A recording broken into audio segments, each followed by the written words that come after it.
Patrick Pouyanné, j'aimerais qu'on parle du pétrole de manière encore plus précise, puisque c'est un sujet que vous connaissez bien, une matière première que vous affectionnez. Il y a une évidence, il y a trop de pétrole aujourd'hui sur le marché. Quand on voit les stocks, ils restent pléthoriques, ils ont du mal à se réduire. C'est pour ça que l'OPEP avait décidé de reconduire cette baisse donc de production de 1,8 million de barils jour, reconduite sur 9 mois. Sauf que, pardon, mais je parle à l'expert, le résultat est quand même discutable quand on voit un peu ce qui se passe. On est revenu dans la zone des 45 $, un petit peu plus que 45 $.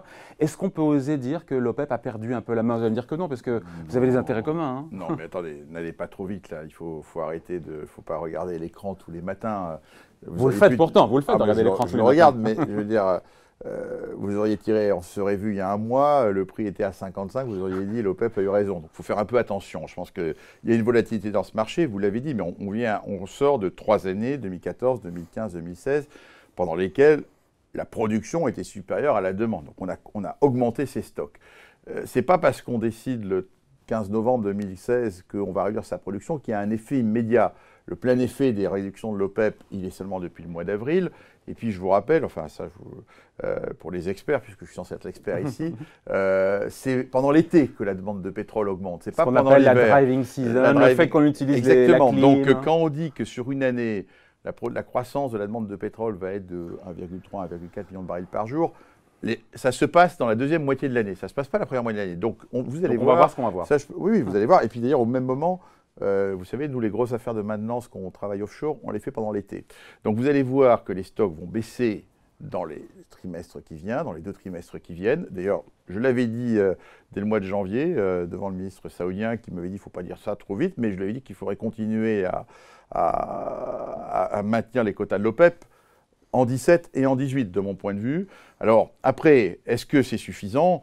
Je crois que, encore une fois, vous pouvez dire que c'est revenu à 46, mais l'année dernière, le prix du pétrole est tombé à 28 $. Et pour tous ces pays pétroliers, c'était clairement beaucoup trop bas. Donc, moi, je suis gré à l'OPEP d'avoir réussi à mettre en place. Vous n'auriez pas souhaité, pardon, je vous coupe, qu'ils aillent plus loin, que l'OPEP aille plus loin, en réduisant plus. C'est trop court, encore une fois. Ils ont besoin de recul. Par ailleurs, cet accord est historique. Il a aussi associé la Russie, il ne faut pas l'oublier. Ouais. Donc, il y a un vrai effort qui est fait. Et en plus, contrairement aux accords précédents, c'est respecté. Les baisses sont respectées. Les baisses sont respectées. Parce que communiquer en ne respectant pas, ça aurait pu faire peut-être les marchés à court terme, mais les marchés suivant tous les chiffres, ça n'aurait pas eu d'impact réel. Moi, je pense qu'il faut juste un peu garder de constance. Bon, il est vrai qu'au même moment où il y a eu des événements contraires à la coupe de l'OPEP, c'est le fait que la Libye, et ça on peut s'en réjouir, produit plus, ça veut dire que la situation se stabilise. Le Nigeria aussi. Nigeria, 100 000 barils, vous avez eu un peu là en Libye de 300 000 barils. Et puis côté américain, les Américains, on y revient. Il y a cet inconnu, Patrick Pouyanné, cet inconnu sur le pétrole de schiste américain. Cet indice que dit horizon 18 mois, il pourrait produire 1 500 000 barils de plus par jour. Ça annule complètement la baisse de l'OPEP. Ça annule, mais attendez, c'est pas les producteurs américains. Oui, mais enfin en même temps, vous allez voir à 45 $, c'est moins bon pour eux que 55 $.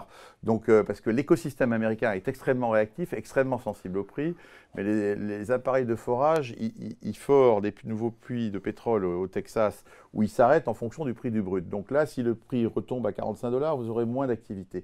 Je pense que c'est un système dynamique.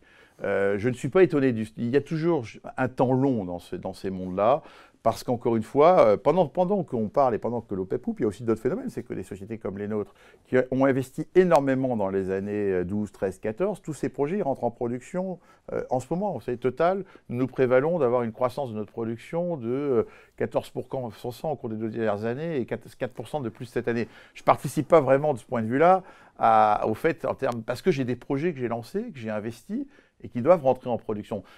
Tout ça, ça prend un peu de temps, mais vous allez voir que ça va se stabiliser. Bon, et juste, vous parliez du pétrole sous 30 $, c'était début 2016. Est-ce que certaines nuits, vous avez du mal à trouver le sommeil, hein, Patrick Pouyanné? Ah non, j'ai pas de mal, parce que j'ai pas de mal pour une autre raison. Vous dormez peu. Non, je dors très bien. La seule chose qui m'empêche de dormir, c'est le risque d'accident majeur. Je le dis souvent dans l'entreprise, parce que ça, c'est quelque chose qui peut avoir des conséquences très fortes pour une entreprise. C'est le talon d'Achille d'une entreprise comme la nôtre. Non, le prix du pétrole, d'abord, pourquoi je dors bien, c'est que chez Total, on a beaucoup travaillé. Depuis 2014, énormément travaillé pour réduire notre point mort, c'est-à-dire le prix du brut qui, quelque part, me permet de couvrir mes investissements. Et maintenant, payer aussi les dividendes. et les dividendes. Et ce prix du brut, il est maintenant, pour couvrir les investissements, il est à 40 $. Pour couvrir investissements et dividendes complets, si je le verse en cash, il est à 60 $. Et on continue à baisser ces points morts. Donc, je sais qu'on peut faire face à un prix du pétrole, à cette volatilité. Donc, je sais pouvoir faire confiance ensemble des équipes de Total pour continuer à faire les efforts nécessaires.